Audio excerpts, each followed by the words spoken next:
On est le 10 dans le mois de Tammuz. Un message qui est commun dans la paracha de Hukat et dans la paracha de Balak, c'est que des fois on pense qu'il faut prendre le bâton et il fallait la parole. Il y en a des fois où ils prennent la Torah avec beaucoup d'interdictions et beaucoup de fardeaux, comme si c'est des engagements et nous sommes un esclave qui doit faire les choses, et apparemment c'est pas ça. Même Bilam, quand il voulait nous maudire, il a vu Velora Ammal be Israël. Ammal, on dit aussi en arabe, c'est le fardeau.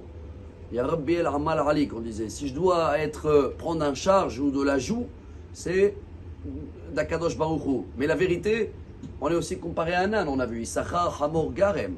Issachar, la tribu qu'ils étudiaient la Torah toute la journée. Pourquoi comme un âne? L'âne, quand il n'est pas chargé, il est dérangé. Et on va apprendre aujourd'hui un message qu'on avait déjà raconté une fois, cette histoire. C'est au nom du Maggid Miduvna, Rabbi Yaakov Krantz, qu'il avait raconté que quelqu'un, il est venu avec sa valise, il a pris son avion privé, et dès qu'il est arrivé, il était pressé au rendez-vous, il a demandé au livreur de l'amener la valise chez lui à l'hôtel.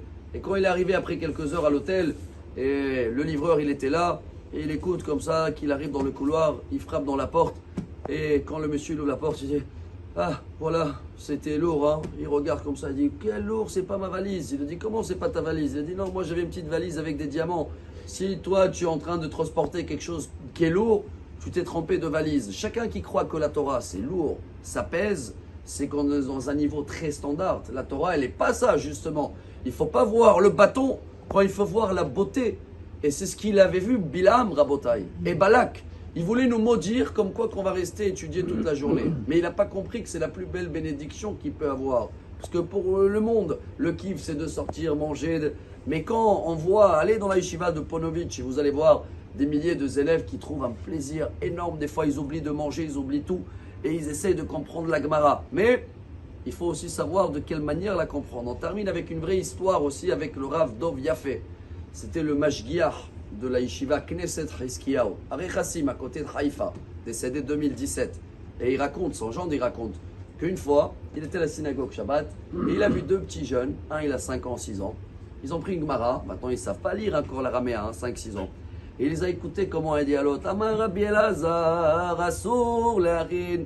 Et l'autre il le répond et le dit: Amar Abaye, Assour. Il était tellement émerveillé que deux petits jeunes, et ils étudient comme ça la Gemara qui ne savent même pas lire. Alors dès qu'il est rentré, il a raconté ça à son beau-père, le grand rabbin, le Rav Dov. Quand il a écouté ça, il a dit à sa femme: excuse-moi, je suis obligé d'aller voir les parents avant le kidouche, urgence. Il était content, le gendre, il a dit: je vais venir avec lui. Il voulait sûrement féliciter les parents. Il a dit tout de suite, il va voir les parents, il dit: excusez-moi, il y a un problème à la maison. Si les enfants de l'âge de 5 ans, 6 ans, dès qu'ils veulent faire semblant de la Gemara, il dit Assour. Et Assour, c'est quoi Assour? Interdit, interdit. Chers parents, vous devez changer de discours à la maison. Il faut d'abord apprendre ce qui est beau, ce qui est doux, ce qui est diamant. Pas tout de suite ce qui est interdit, négatif. Il y a des interdits négatifs. Mais quand on comprend que c'est pour notre bien, tout devient comme du miel. Excellente journée. Amar Rabbi Elazar.